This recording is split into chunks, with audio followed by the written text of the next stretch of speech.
The one thing I realized in the pursuit of living more simply is I am looking for ways to protect my peace. I realized the more I simplified, the more relaxed, the more clear, and the more of myself I started to understand. And I stopped feeling so unsettled all the time. So today I want to talk to you about the 7 simple habits that I've implemented every single day to help protect my peace and live a little more simply.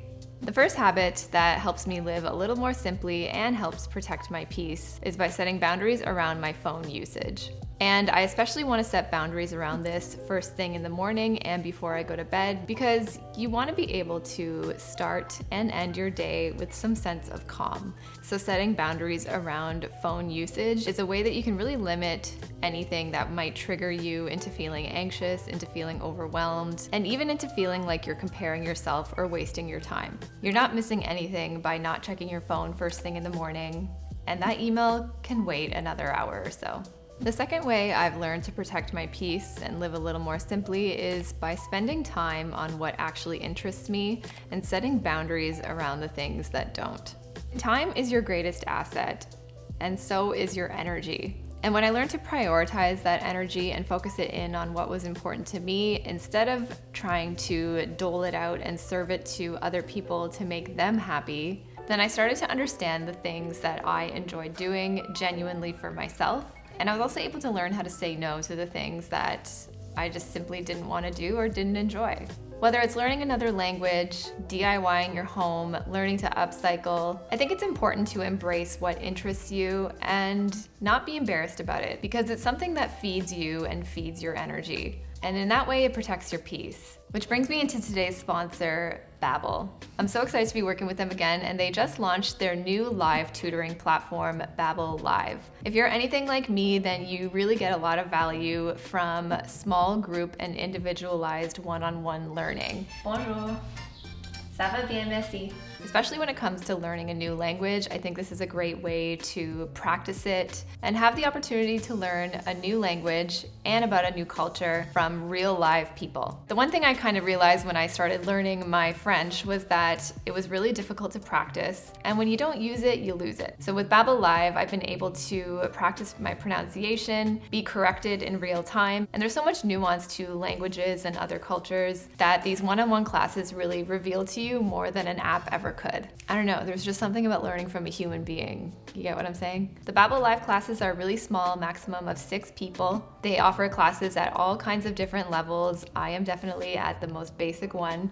And for me, I love having the structure around knowing that I have a class that I need to attend, that I scheduled, and that I committed time in my day to go take. You can always review back on the classes that you took, and there's a ton of course materials that you can review anytime to do your own practice and prepare for class.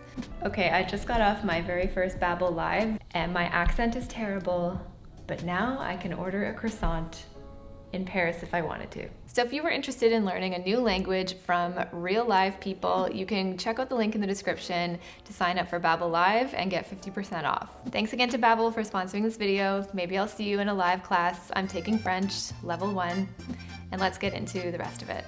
The third way that I work to simplify and sort of protect my peace is within my space, and that is by having a place for everything. There's like a cute saying that I saw on TikTok the other day where it's like, don't put it down, put it away. And that's a little chant that you can tell yourself every time you are tidying up a little bit or having to put something away. I realized that having things out of place and piling up on different surfaces really just makes me feel uneasy. It feels like things are unfinished and that I can't settle down or relax yet. So slowly but surely finding and having a place for things, like a designated space to put your keys every day, like hanging up my coat and putting it in the closet when I come home, instead of just leaving things everywhere and putting them down wherever I find the most convenient surface. It's that little conversation that I have with myself in my head every day before I end up putting something down, because those things can start to accumulate and then it becomes a little bit more overwhelming to actually tackle that stuff pile. The fourth way I've simplified and protected my peace is by going paperless. And this way, not only does it really help the environment, but I love the idea and reassurance of knowing that I have a copy archived somewhere, whether that be receipts, instruction manuals. Paperless for me is a way that I can keep myself organized in a digital system, and in my home is another way that I minimize any physical clutter. Protecting my peace means protecting my physical space and my mental space. And I just hate having papers flying around.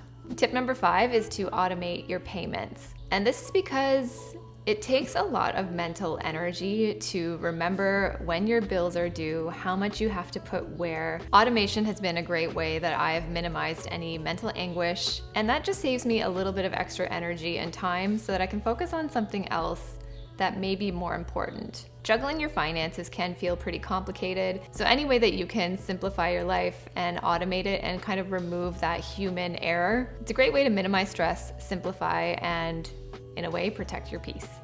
The next way I've simplified is by taking 15 minutes to tidy, especially when I don't feel like it. What I realize is that pretty much anything can take about 10 minutes. And what I mean by this is if you feel like you have a huge to-do list of dishes, laundry, sweeping, vacuuming, cleaning the bathroom, when you start to list out these tasks, it can start to feel really overwhelming, and I don't know, does that anxiety just start to set in? It does for me anyway. So when I start to feel that way and my to-do list really starts to feel overwhelming and really just disrupts my peace, I set a timer and I make a bargain with myself where I only have to do 10 to 15 minutes of work. And sometimes that's all I give to the task, and other times it snowballs into completing a much bigger task.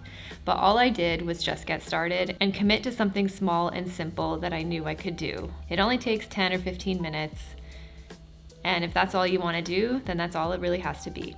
And the final way that I have learned to live a little bit more simply is by doing my best to default to gratitude. When you're feeling the urge to want, when you feel like you're lacking, when that impulse buy feels really tempting, or you start to covet and feel jealous about the life of somebody else, do your best to default to gratitude. I spent all my time and energy coveting and wanting and dreaming up these things that I was supposed to have instead of focusing on what I had already. And when I started to shift that energy from jealousy and feeling discontent all the time, that's when I realized how much I already had. And I was also able to shift my energy into realizing that what I had was enough and that it was good enough. And the more I did that, the more settled I felt, the more confident I felt in myself, and the more I was able to focus my energy on what actually mattered to me. Because when I lacked that gratitude was when I spent all my time searching for the answer in things and thinking that spending money and getting my hands on that next X, Y, and Z thing was going to solve the problem. And the thing that I was trying to find was a sense of peace, but I was trying to find it in the wrong places and in the wrong things. And when I started looking towards the things that I already had, the more at peace I felt.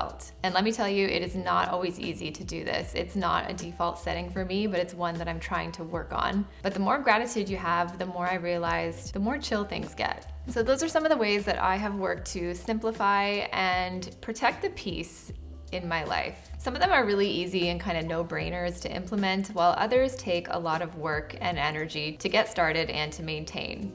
But for me, they've all been worth it in some way to keep things simple and maintain my sense of peace in here.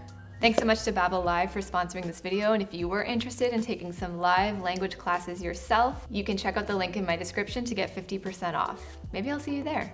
Thanks so much for watching, guys. See you in the next one. Bye.